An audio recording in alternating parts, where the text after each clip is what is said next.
Hi guys, let me be brutally honest for a second. We live in a society where men are being forced to take a back seat and are almost being numbed and neutered into a less masculine shell of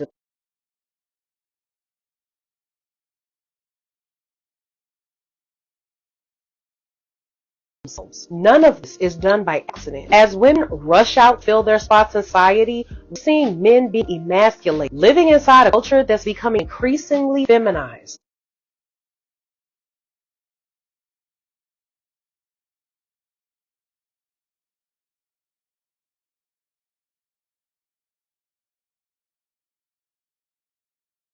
That's what you see at every single level, from the family unit and the career ladder to the intricate legalities that govern our behavior and relationships. I want you to connect the dots because in society's effort to tear down the so-called patriarchy, they're actually creating a female-focused society where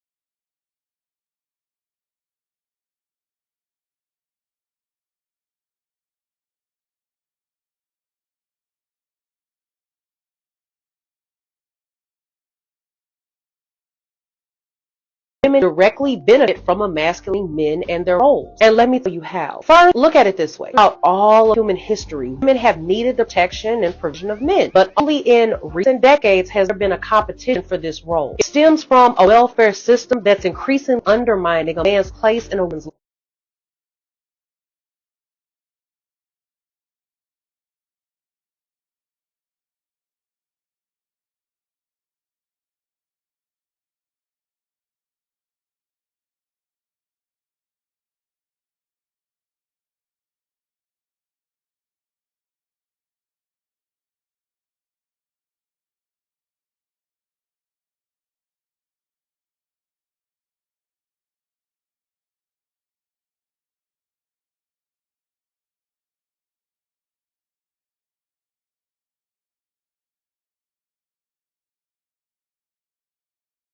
Rendering him obsolete. When you think about it, why wouldn't women prefer a setup like this? Millions of women today, including the 15 million or so single mothers, the state acts as the masculine provider with very few of the hard lines that come with a man being in the house. Things like loyalty, responsibility, and burden of expectations. It leaves little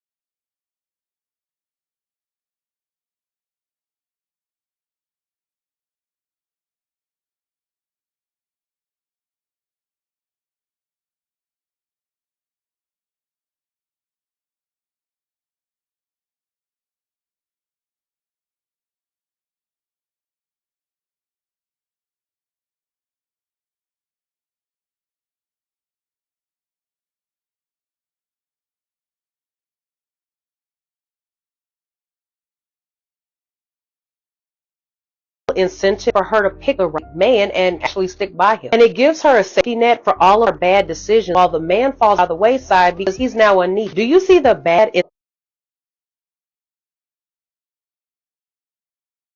incentive structure it sets up? It's something you can track back to the mid-20th century to the American welfare policy known as the Man in the House laws. It was a straightforward measure used by the government to determine who morally qualified for wealth benefits. The question was, is there a man in the house can provide financially? As you can imagine, the men in impoverished, desperate households faced one of the most humiliating choices ever. Find a way to make ends meet no matter what, or split for their own families so they qualify for government welfare benefits.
Men had to make the hard decision to leave their homes and families so the government could then step in and provide. I can't imagine how emasculating that must have been for the man, being disposed of from their natural role as men and letting a government then step in and provide for their family instead. Imagine how hard it was for the man to almost act like they didn't even exist, all while the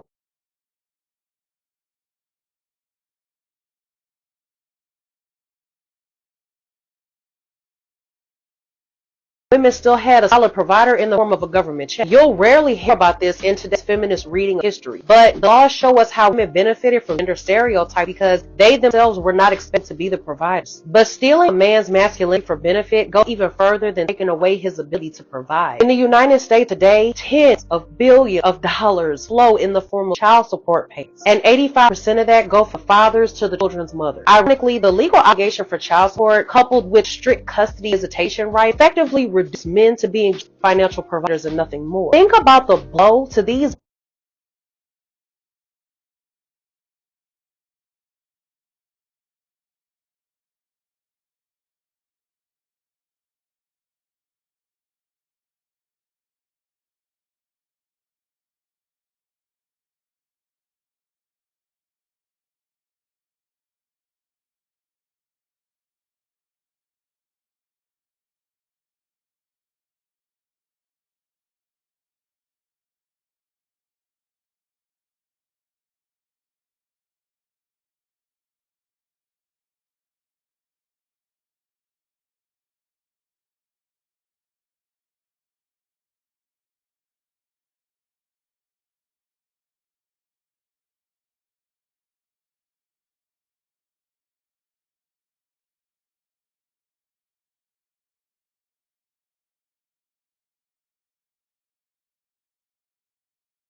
men's self-esteem and masculinity, realizing that their money might just be funding the mother's lifestyle with another man. Most states in the U.S. use a percentage basis for calculating child support payments, which can go as high as 30%. Men earning even a moderately high income are fully aware that a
third of their life's work goes towards maintaining a woman's lifestyle once the child's necessities are covered. And it's a sticky legal web that a lot of men are trapped in because they fear going to jail if they stop payments, or they fear having their professional licenses suspended if they don't pay up each month. Emasculating men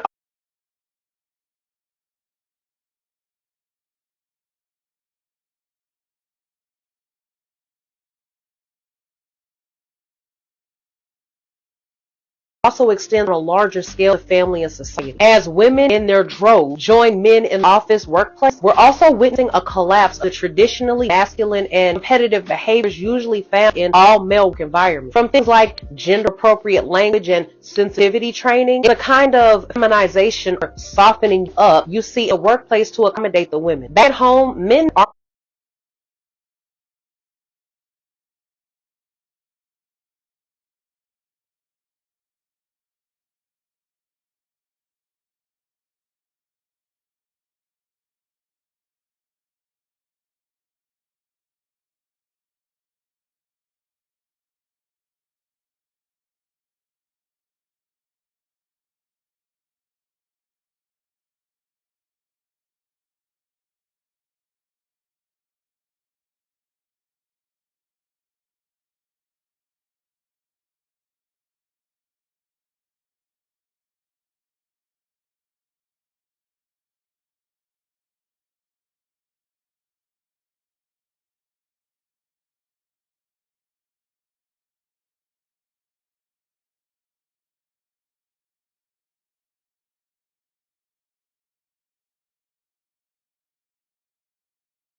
able to hold their own as the leader of the family, see their role be taken over by the woman, who then shapes the children in her mold and seizes as much control as she can in the household. Then take a look at how women today really put their bodies on the internet on display to make money off of emasculated men. And this is a recurring theme that goes something like this. A man stripped of